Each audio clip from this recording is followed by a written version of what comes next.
Broadcasting live. It's America's longest running talk show on computers. It's Computer America, bringing you the biggest names in technology with guest interviews, new products, and your emails. Listen live at computeramerica.com on any device around the world. Email the show at live@computeramerica.com or find us on social media. Be sure to check out our website for contests, giveaways, show notes, live video stream, podcasts, and more. You're listening to Computer America. Hello and welcome into the Computer America Show. We are the nation's longest running nationally syndicated radio talk show on computers and technology, and everyone, welcome into the program. For those of you who can hear us, obviously today the breaking news is CrowdStrike. And if you haven't heard what's going on, I congratulate you, because there are people all over the world. I think I woke up to, and my news app of choice is just, the BBC. And they're like, the entire National Health Services is down. And I'm like, wow, what a morning it's going to be. It's going to be a fun one, and not just because CrowdStrike decided to give everyone the day off, but because we have Computer America for you. And today on the program, we have the one, the only Mr. Ralph Bond, not the cause of global outages.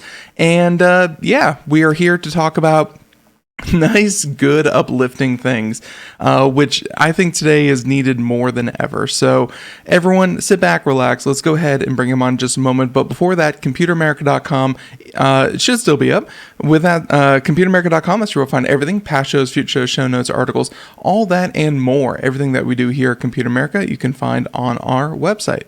So with that being said, why don't we just go on and bring on the man himself and, have fun with it. So everyone, once again, he is our science and tech trends correspondent. He, of course, is here to talk all things science and technology trends, which, he'll tell you the full extent of it, but they're usually very uplifting, very happy things that, if you look at other places in tech, you don't get a lot of. So I'm very happy and very thankful for Ralph's segments here with us.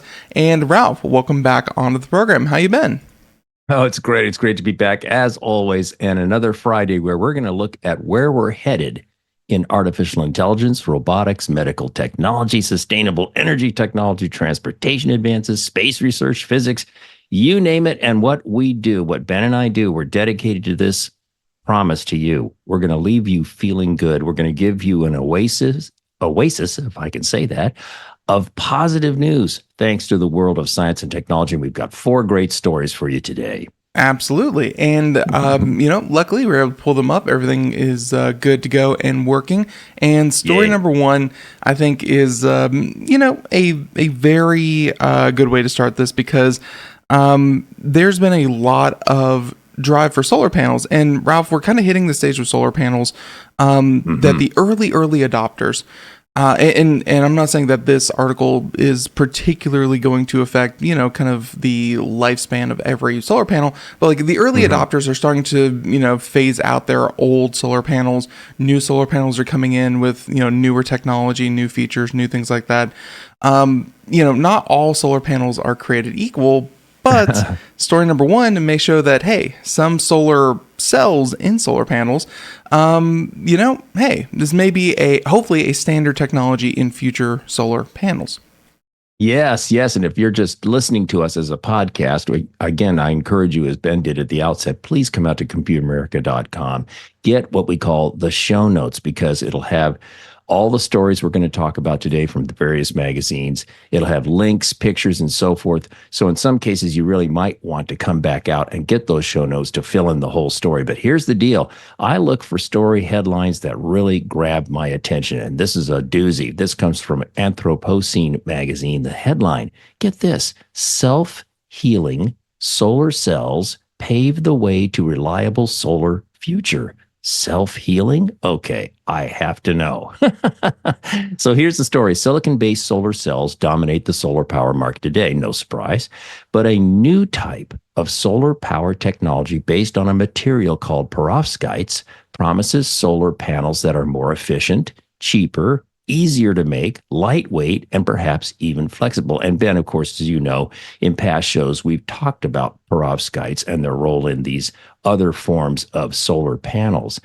And I did insert what I do with these articles, by the way, is sometimes I augment them with additional educational material. And in the show notes, I have a side note about why are developers so interested in solar panels made with perovskite materials. And there's several compelling reasons. I'm not going to go through all the details. I'll just hit the highlights. You can come out and get the show notes and dive in deeper if you want.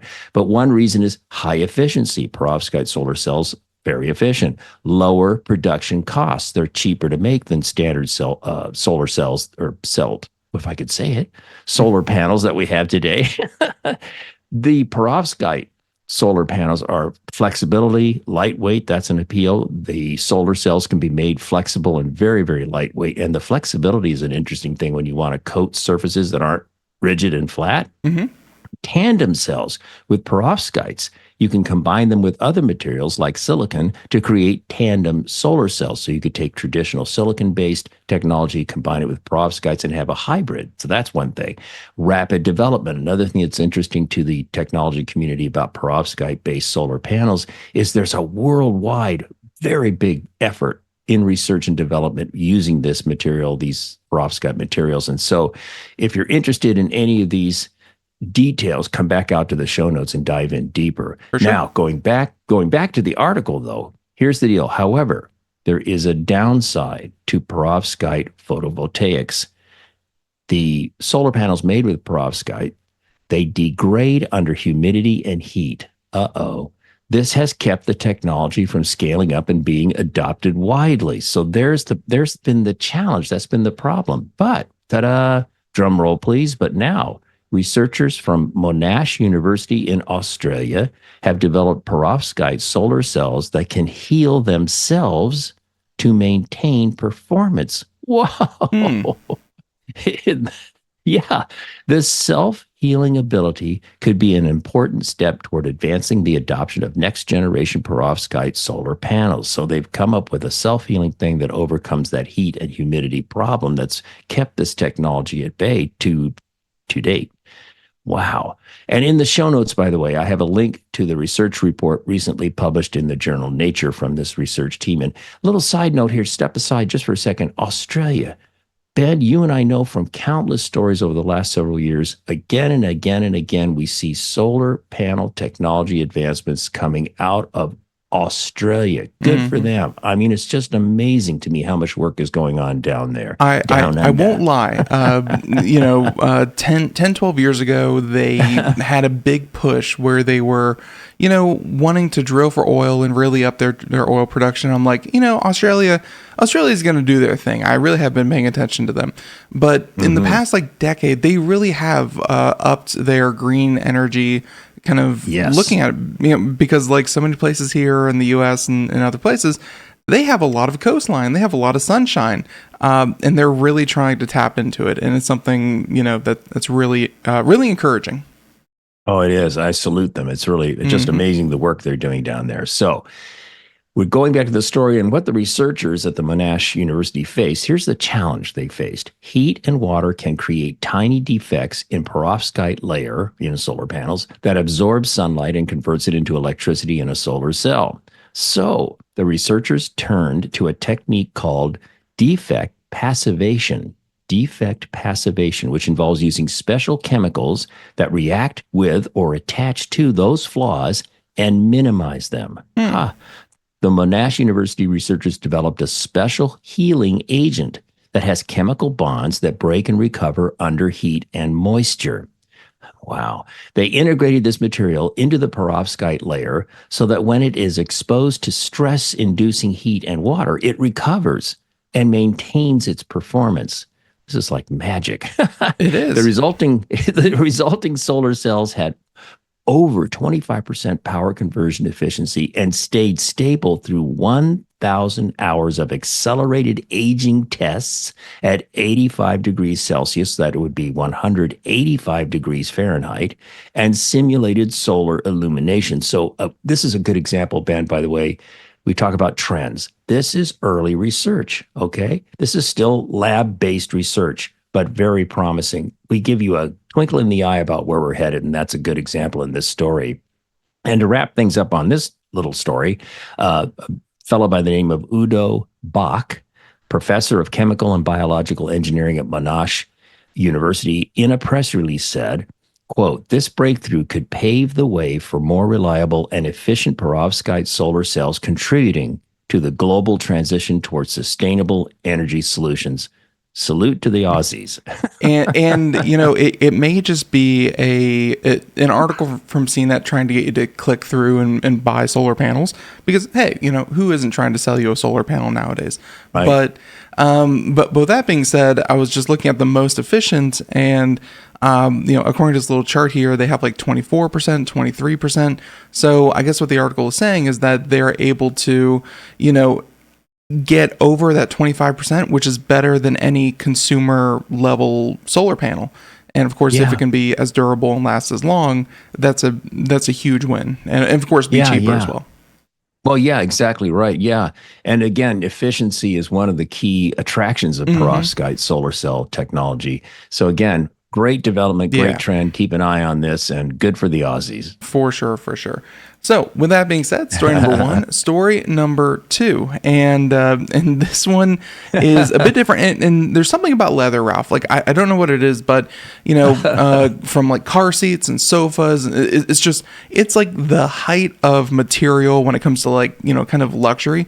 And, so many cows, hey, we go through, we slaughter so many cows for food and whatever. And, the leather that comes from it is still used in very high-end products. It kind of makes the whole thing just that much more appealing to do. But finding an alternative to leather would be a huge deal. Like it would be a wonderful, wonderful thing if we're able to do this.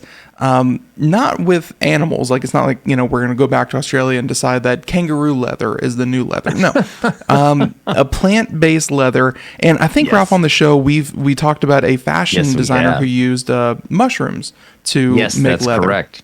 Yeah, and we're going to talk about that in this story too. Is a parallel research effort going on. Perfect. Yeah, so and like you said, parallel. So this one is not mushroom, but it's something very close and very different. Oh yeah, this is really a kick. This comes from phys.org, which is short for physics, and a story by their staff writers. The headline: how can you resist this headline? Green leather. Innovative plant-based substitute developed from pineapple leaf fiber and natural rubber. Okay, I had to read this. I had to find out. So here's the deal. And in fact, this relates to what you just said a moment ago. In a past show, we talked about the development of fake or artificial leather based on mushrooms. Mushrooms? Mm-hmm. More on that later. We'll talk about that some more in a bit here. But here's the news. In a significant breakthrough in sustainable materials science, researchers at Mahidol University in Thailand have developed a plant-based leather alternative using pineapple leaf fiber and natural rubber. This eco-friendly material promises to revolutionize the artificial leather industry with its impressive strength and sustainability. In the show notes, I have a link to the team's reported results recently published in the journal Sustainability. So once again, come out to get the show notes. You can dig deeper into this if you're a geek in this field. Well, and before we go much further, I just want to say that I'm actually a huge fan of pleather. Like, I like pleather, which is plastic leather, well enough. Right.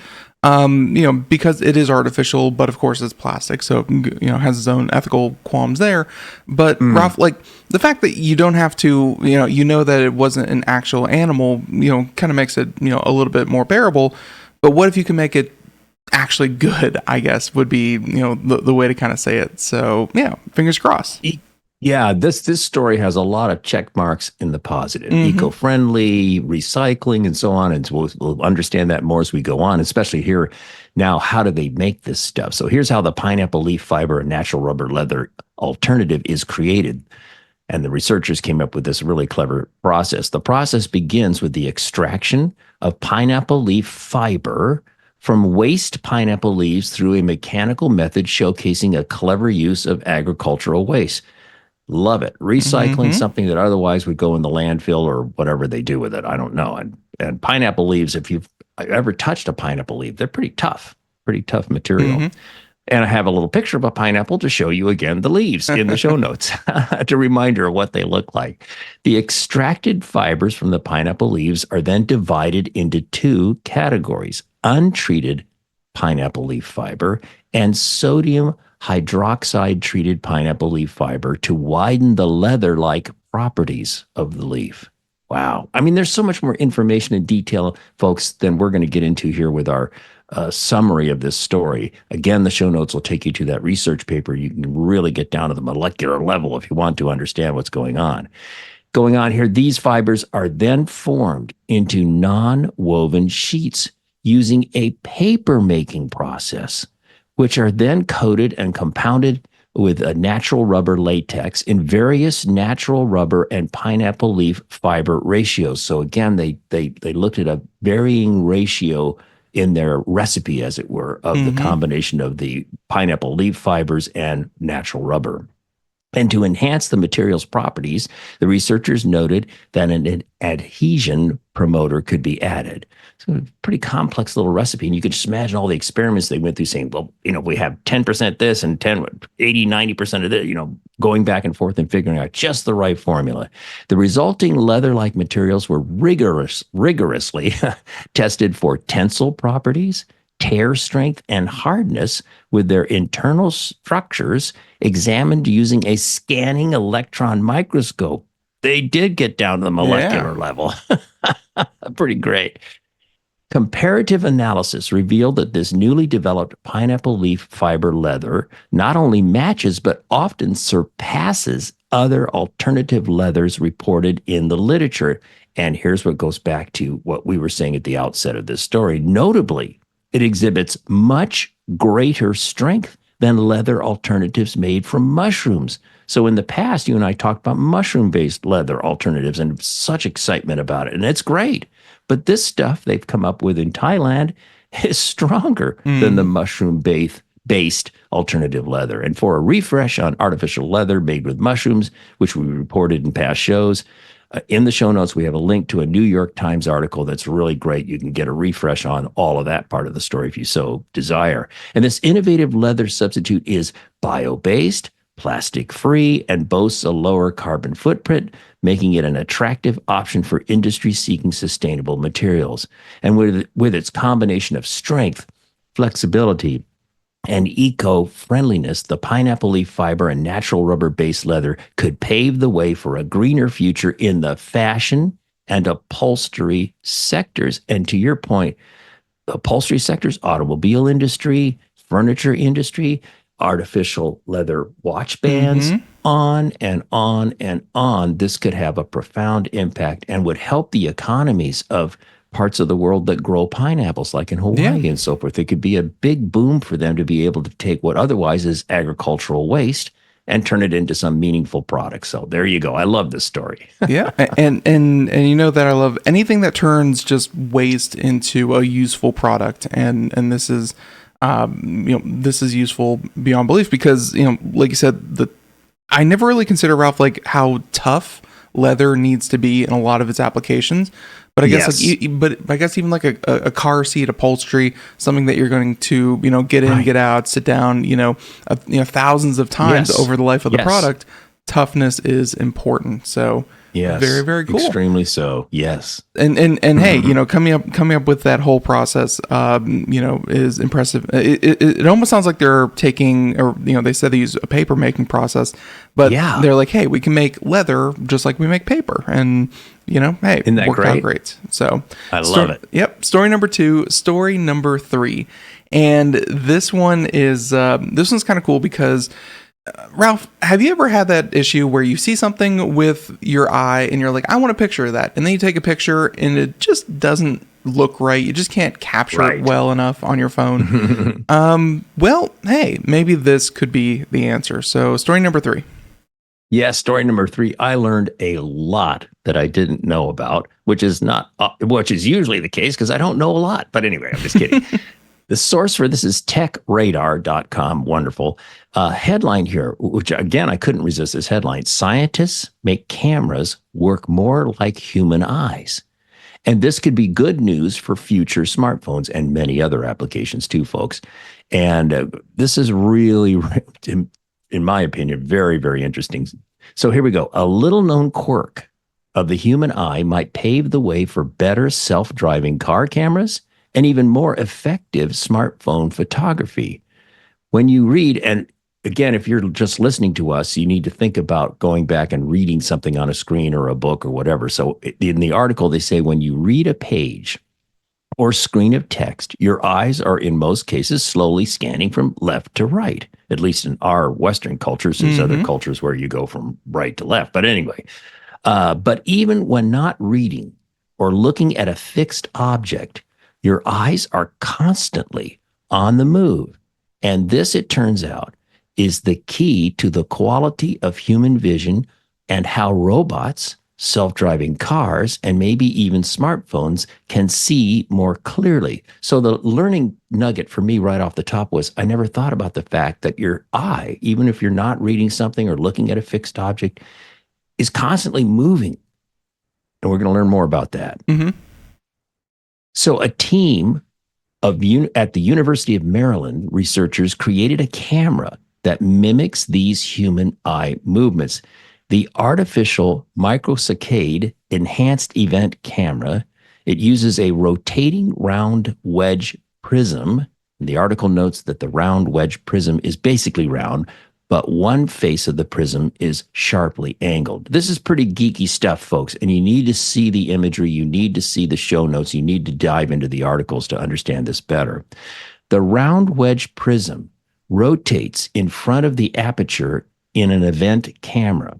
In this case, it's an Intel RealSense D435 camera to move the images around. So they take this rotating prism and they put it in front of the aperture of this Intel digital camera to move the images around. So a side note reminder, aperture in photography refers to the adjustable lens opening that controls the amount of light allowed into a camera. And the article that I got this reference from was really good because it says, think of aperture like the pupil of your camera system, if you make an equation. And in the show notes, I show you what the Intel D435 camera looks like. Now, even though the movements are small, they are meant to mimic the movements of this prism, by the way, in front of the aperture. Even though they're small movements, they're meant to mimic the saccades, that's SACCADES, and that was a learning experience for me, of the human eye. And I have a link you can learn more about what that is too. Saccades describe 3 different levels of movement the eye makes. Rapid small tremors. That sounds bad, but it's not. Rapid small tremors, slower eye drift, and microsaccades, which happen multiple times per second and are small enough to be imperceptible to the human eye. And if you see a diagram of this, is really kind of interesting. If you see how your eye moves all over, say, the face of a person you're looking at, it's pretty fascinating. This last movement, microsaccades, may help us see more clearly, especially moving objects where the eye shifts to put the image against the best part of our retina, replacing blurs with shape and color. Who knew all this was going on when I'm just looking at something? Yeah. It just blows my mind. And I just want to say real quick, like, there's a reason our brains are so big, and a lot of it has to do with just processing visual information. Amazing. Like, it takes a lot of work, and that's why technology still has to catch up. Oh, Ben, without a doubt, over these many years you and I have been doing these stories, the mechanics of the human body are just absolutely I think the other day astonishing. I think the other day we did an article about like sense of smell for like robots and stuff like that, and it's like humans are still, like, the human nose is still better than most mechanical smelling sensors out there. Like, the human body really is just, what technology aspires to be, for sure. Yes, there you go. Well, if you want to talk about smells, our respective puppy dogs that we both have, have us way beat on that front. But anyway, going back to the article here, with the understanding of how these micro movements, microsaccades, help human perception, the University of Maryland team equipped its camera with a rotating prism, as we noted before. According to the paper's abstract, inspired by microsaccades, we designed an event-based perception system capable of simultaneously maintaining low reaction time and stable texture. That's very geeky. In this design, a rotating wedge prism was mounted in front of the aperture of the event camera to redirect light and trigger events. So, folks, this is a good example of us giving you a tease, giving you just some highlights from the article. If you're a geek in the photography world and you want to understand this better, come to the show notes at computeramerica.com. Check out the research paper. You can dive as deep as you want into this, but I just love this story, and it's very, very interesting. I'm not quite so sure how this would happen in a smartphone, because you'd have to have this moving prism. So that part I don't get. But in something like a self-driving car or other robotics technology, yes, I could see this as having very strong potential. Yeah, and I will say that our smartphones already, you can think of like the live picture that iPhones take. There are other, Ralph, there's the technology that lets you change the field of depth after you take the photo. So if something's blurry, you can kind of change, what the camera's focusing on. After the fact, I guess it'd be those kinds of technologies. And then up on the screen, we have an image from one of the articles that you linked. Right. And it really, just kind of shows how they can take a still image and, using some of the machine learning and optics and stuff that they talked about in the article here that go way above my head, but you can kind of see, especially in this last photo, how they can kind of say depth. And I think that's the cool part, because they show someone taking a golf swing, and, they can see that their head is, the closest to the camera, the arms are the second closest, and then the torso, which is standing back, through the golf swing, is even further back from that. And that's really the important part, is, just knowing what's at the front of the person and what's, just the depth, and why that's so important to everything that you just described. So very, very cool. Yeah. Again, I don't understand this either, Ralph, but you can kind of get an inkling that this is going to help, cameras really see people, not just, images of people. So, isn't that something? And another possible application for this technology would be in security, surveillance, and that sort of thing too. It's just, you develop these technologies, and again, this is early research, folks. This is not something that's out there being deployed immediately right now. We're talking about research. And so you can just think about all the people in the world, once this is really stabilized, once this is commercialized, once this is out there as a cost-effective, easy to mass-produce solution, about the applications. People will go, wait a minute, we could use it over here. We could do this with this over here. And so stand by, we'll see. Yeah. And a good example of that is like drones, for instance. I'm sure someone's like, hey, we can put we put a camera up on a drone and we can take pictures from high up. Great.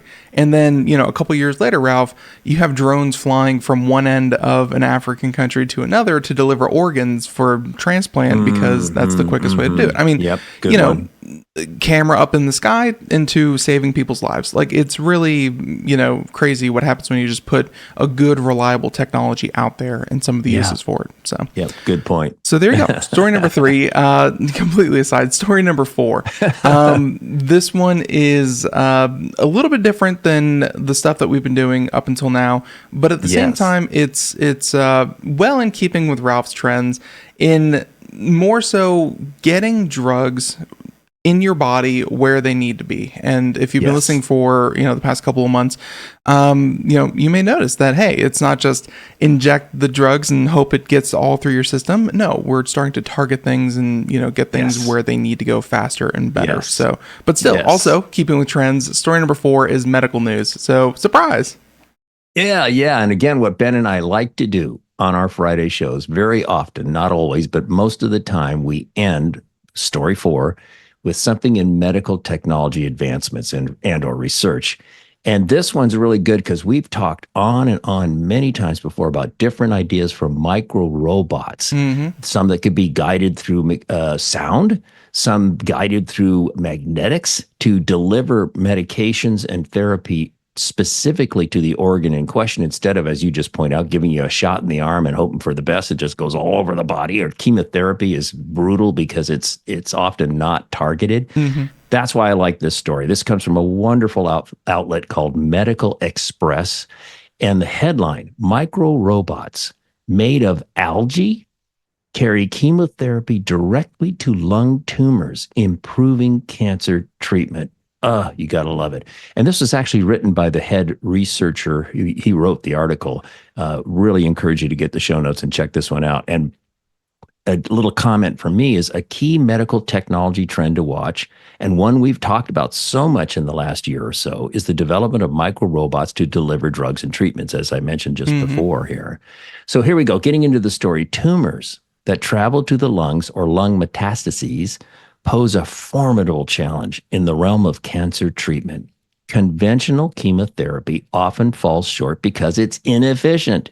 It doesn't directly target the lungs or accumulate in a high enough concentration to kill tumors. To your point a moment ago, Ben, you get a shot and it just travels through the whole body instead of targeting. That's the challenge. How do you kill the bad cells but keep the good cells alive? And that's always a balancing act. So, yeah. Yeah, and what we're going to find out, I'm going to kind of give away the kapow here right up front.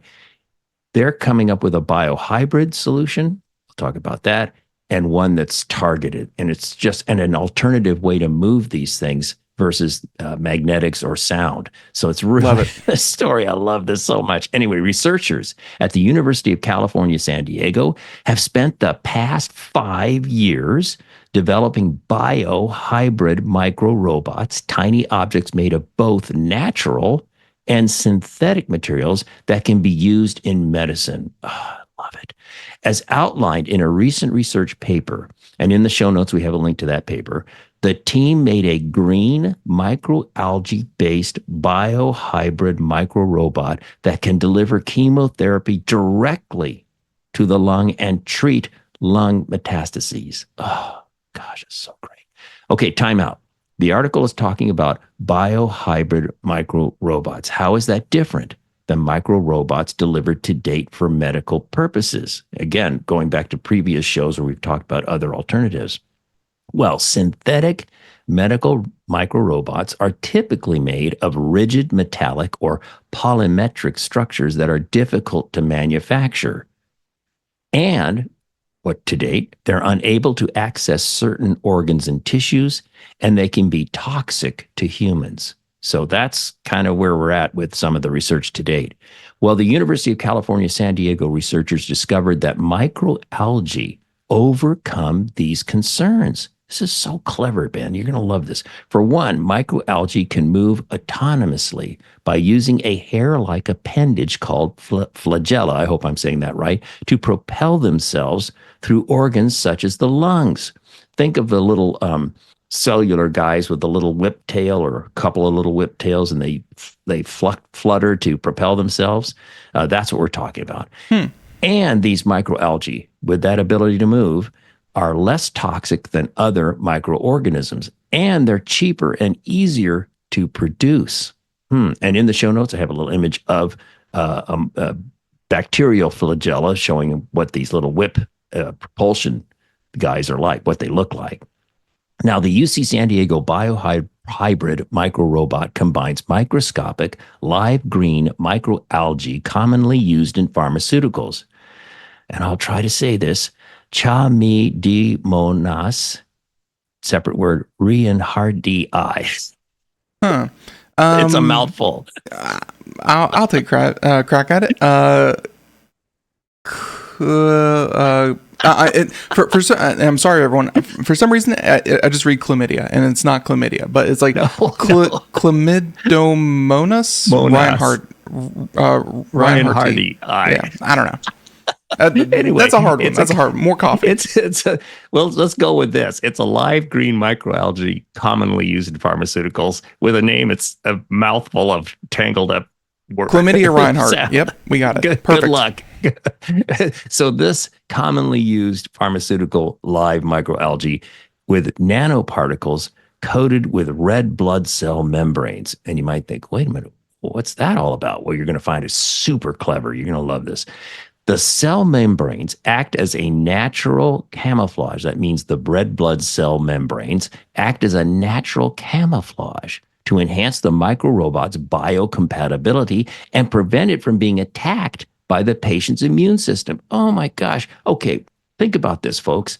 We're talking about using microalgae. It's a natural thing, not a mechanical produced thing. We're talking about coating it with red blood cells so it can go through the body without being attacked by the immune system. How clever is that? And within the nanoparticles is a common type of chemotherapy drug called doxorubicin. Wow. So it's kind of like when zookeepers dress up as pandas and then they go deal with like the baby pandas and they're like, oh yeah, there you go. The baby panda knows no better, just like the human body knows no better. I know. And it just is, to me, this is so clever. The researchers tested the algae-based microrobots, in mice with lung metastases. Once again, salute to mice and rats for saving humanity. By administering these algae-based microrobots through the trachea, they were able to transport the drug directly into the lungs and minimize side effects on other organs. Once in the lungs, the algae-based microrobot could swim. Remember the algae have those little flagella, the little whiptails, and distribute the drug across lung tissue. It could also evade destruction by immune cells in the lungs, allowing the drug to be gradually released from the nanoparticles containing the chemotherapy.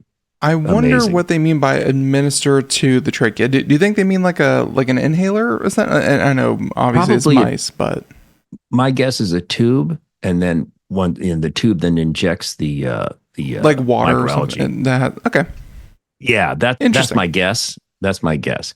And compared with free drug and static drug-loaded nanoparticles that cannot move on their own, the biohybrid microrobots accumulated in greater concentrations and were retained longer in the lungs. So it's not only targeted placement, but retention, so they could do their thing over a longer period of time than previous techniques used in the medical field. So maybe field. One treatment a week instead of one treatment a day, something like that.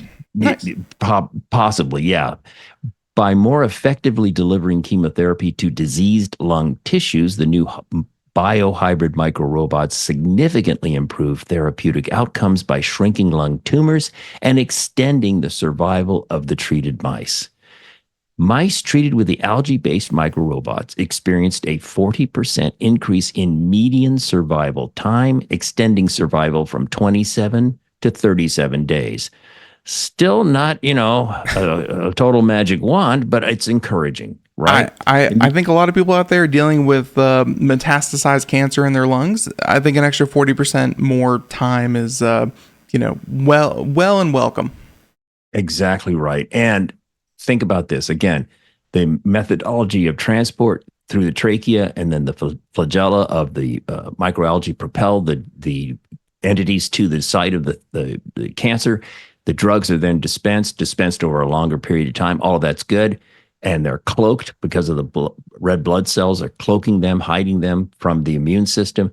All of those things are great. And then here's the pièce de résistance, the end part here. Immune cells, these little guys, eventually break down the biohybrid microrobots into non-toxic components and completely remove them from the body. Ta-da! Wow. And it even does a disappearing act at the end. That's yes. This is so harmless disappearing act. Yeah, it's so beginning to end, such a novel treatment. Like it seems like they've had to problem solve almost every part of this, and they did amazing. 5 years. And think about this, friends. This is early research. It's not deployed yet, but we leave you with this very hopeful, upbeat note in the world of cancer treatment. Yep. So, and again, for everyone out there that's being nitpicky, there's a lot of different definitions for robot. So, that is true. Robot, and just want to make it clear, this is not little humanoid robots, but just a tool with a function. It's a very simple robot. So. That's a really great point to make, Ben, because we use the term robot and immediately we think of humanoid-like things or the dog robots from Boston Dynamics and that kind of. No, robotics, it covers a huge range of things. So you're right.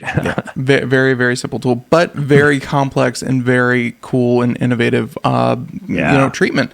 So hopefully it goes further and we see more of it, and it helps a lot of people out there. And hey, hopeful is a great way to kind of describe our show. So Ralph, that is 4 stories for everyone at home keeping count and following along with the show notes, which are available on our website. By the time you hear this, you'll be able to go there and find it. But you may notice, hey, but that's not the end, Ben. You still have pages left to go. Don't worry. Ralph includes, because we try to keep things a little bit more concise here than we used to. The good old days of the 2-hour shows are a bygone era. Right. But Ralph, you put honorable mentions, and right. It's my time to say that these are not worse. These are not second place. These are not silver medalists.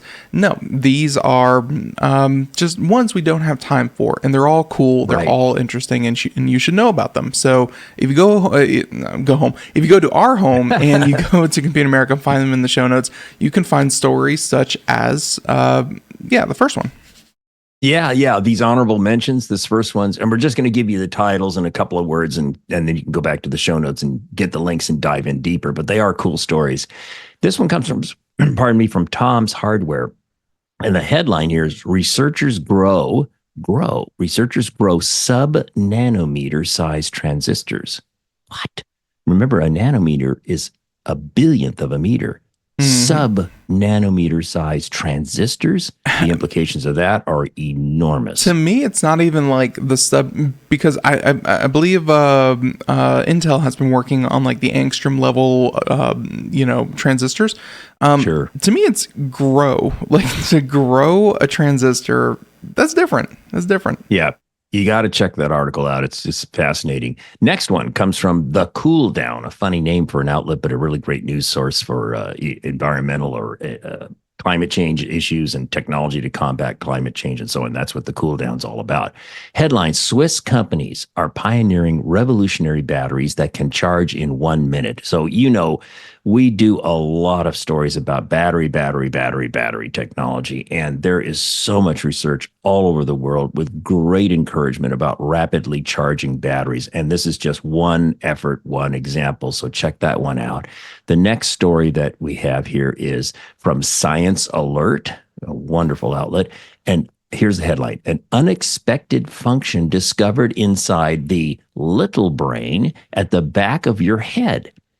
And what they found out is it plays a role in learning in addition to movement and balance and so forth. So there's discoveries about our brain every year, every minute of every day. They're learning more about our brains. That's so much worse, knowing that there's 2 brains up there failing to meet the demands of my life. That's awful, Ralph. Yeah, with all this brain power and all these synapses and neurons and all this stuff, why am I still such a dummy? I don't get it. I need an artificial insertion, artificial intelligence. We need a third That's brain, Ralph. Yeah. And our last story is not so much a remarkable technology breakthrough as it is just a clever idea. This comes from CNET. Headline: this solar charger promises to let you charge your EV anywhere. And if you have the show notes, if you're lucky enough to be watching us, you can see the image and immediately go, oh my gosh, this is a clever idea. Hey, it's expensive, but let me try to describe this. This comes from a company called GoSun. And I want you to picture in your mind, if you're not seeing us as a video, a typical car, a sedan. On the top rack is a kind of rectangle, but you can unfold this rectangle comprised of solar panels. And then this rectangle at its base has a line that plugs into your standard EV charger port on your electric car or your hybrid car, right? And so let's say you go to work, you're in an open parking lot, it's a sunny day and so forth. You can unfold this thing, and while you're at work, it's helping to replenish your car battery. It's a very clever idea. I just thought this was so super cool. There's some extra layers to it, and again, it's like almost like a piece of luggage on a luggage rack, and then it would fold out and lay over your car like a tarp. Right. And I'm sure Ralphie provides the extra. Anyone who's lived, anywhere hot knows when you get in your car and the sun's been beating down on it, it like sears your legs. Like you hear bacon sizzling when you sit down. So I'm sure it helps with that as well. You're right. It kind of like a sunshade, because again, if you have the picture in front of you, you can see that the front folding segments go over the windscreen or the windshield over the hood of the car, and in a way could help like a sunshade on your car to help you keep it cooler in a hot climate. Yeah, that's a good point too.